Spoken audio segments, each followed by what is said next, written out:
Hello, everybody. Welcome back to the Trig Podcast of Joy and Goso TV on this amazing Monday, August 26th, 2019. Welcome back to my channel. Welcome back to this video and this podcast. Today is actually our middle child's birthday, and so I'm so excited for our beautiful Isabella turning 18 today. It's a big shout out and big love and all of God's blessings to you, our beautiful daughter, Isabella, turning 18 today. And also today is her first day of school. College is here for her, and I'm sure she's excited, nervous, anticipating something new, something different, always thankful for the growth of our children. If you have children or college students, or maybe you yourself are a college student, I just want to pray for you and thank you for being so strong and courageous. It's not an easy task. It's not an easy thing to go through school and to stay focused on school and God with all the different things that are in this world today. But God has a great plan for our children, doesn't he? He has a great plan for you. Excuse me. If you are a young person, if you yourself are going to school, or maybe you're done with school, or you're in the middle of it still, God has a great plan for you.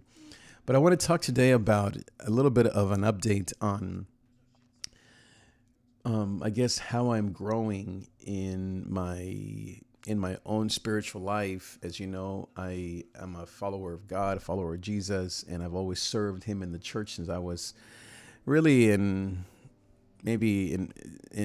my first year of college, 18, 19. I've been serving him, maybe even before that, but I would say since I was about 18, so a long time. And I've always sought to honor him and love him with all my life, especially in the church.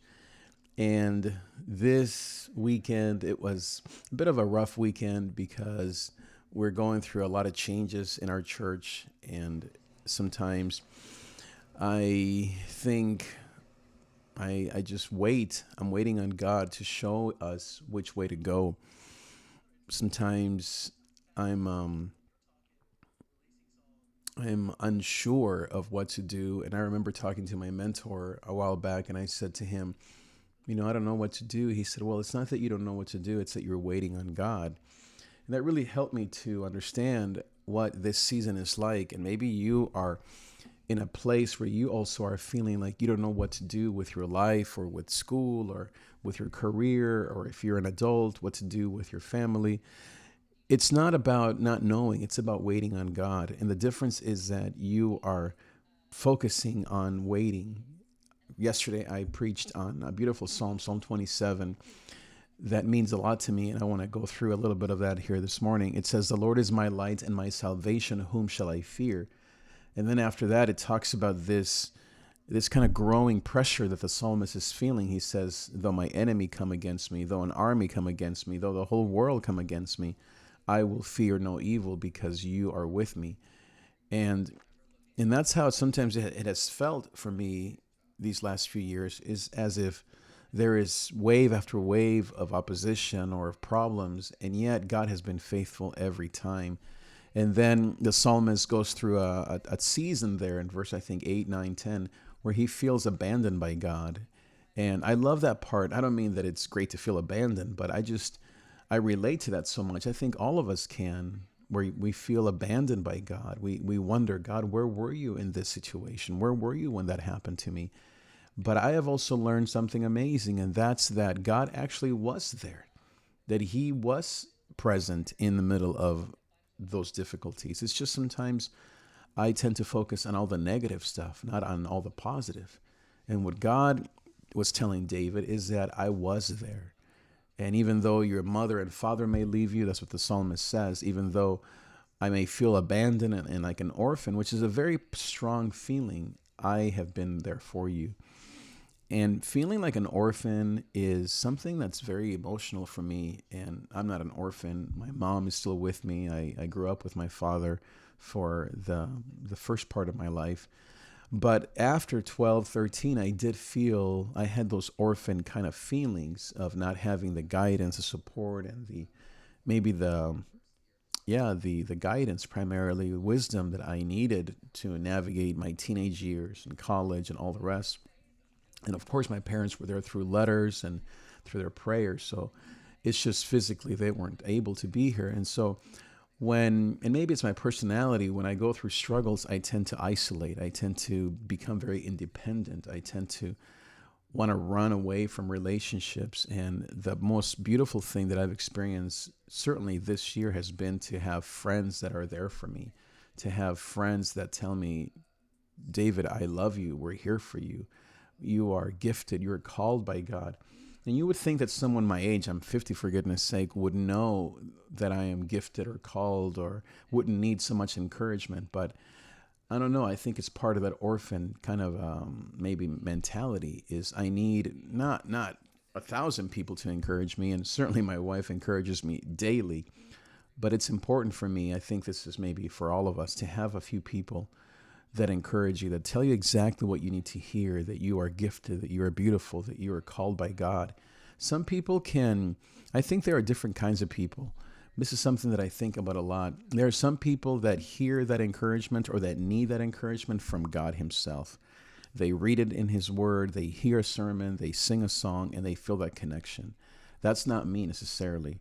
There are other people that hear that affirmation through nature. They go on hikes, they spend time alone, maybe they go out with friends, and they hear the love of God through those relationships or through creation. But for me, it is more of a personal touch. When one or two people tell me that, my wife, a friend, a mentor, tell me that they believe in me, that they are encouraged by me, if they believe that I'm gifted, I think that's especially the one that I need to hear the most. Then it means the world to me. I feel like that's how God speaks to me, is through relationships. So it might be interesting for you to discover what's the way in which you receive love. What's the way, it's kind of the 5 languages of love thing. How do you know that God is near to you? It might be, speaking of the 5 languages of love, I think for my wife, she would feel the most loved by God when someone helps her to get things done. So when I help her bring the groceries in, or I mow the lawn with her, when I fix the cars, whenever I am doing things for her, with her, that's when she feels the love of God. For me, words of affirmation is my language. So you can figure out, or you can understand from that how you need to know that God loves you, but it may not be done in the same way as someone else. You need to know, how does God speak to you? What's the best way that you hear God's love?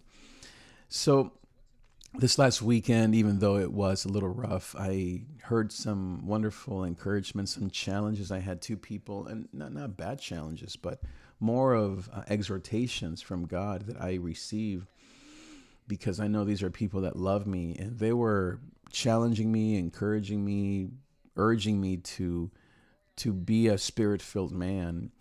And that means a lot to me, because I have always sought to be that. And when I first came to this current church that I'm at, I received many revelations from God, and I saw a lot of videos that God wanted me to look at and to examine regarding revival in the church. And when I first came to my church, I knew that that's what we needed. It was a spiritual revival that we needed. And so I began to pray and to move in the spirit, but then I was shut down by a few people in power. They met with me in the boardroom in my house to basically shut that down. And I unfortunately gave into it, and I allowed them to take control. And it was one of those mistakes of being a pastor, and of also fearing man, not God. I knew God wanted me to continue, but I feared man's opinions more than God's opinion. But that has changed this year. As I said, here of 2019 has been in some ways a revolution in my heart to not fear man, to not fear people's opinions, to not fear my job or a salary or a position or an opportunity, but to know that God is going to be my defender. And maybe that's something for you to also consider and to know. Who are you fearing? Are you fearing God, or are you fearing people? And I think that most of us, the statistics are, I was reading this earlier, that 80% of people, maybe even 90% of people deal with fear. I mean, it could be fear of, I don't know, like heights or of a spider or bugs. But most of us, even though that's true, deal with fear of people, of people's opinions. Think about, who do you tend to fear the most? Whose opinion? Who are you trying to please? Is it your husband? Is it your parents? Are you really pleasing yourself? Even God can be I don't know how to describe it, can be the wrong person to fear. What I mean is that you might be afraid of God's punishment more than his love.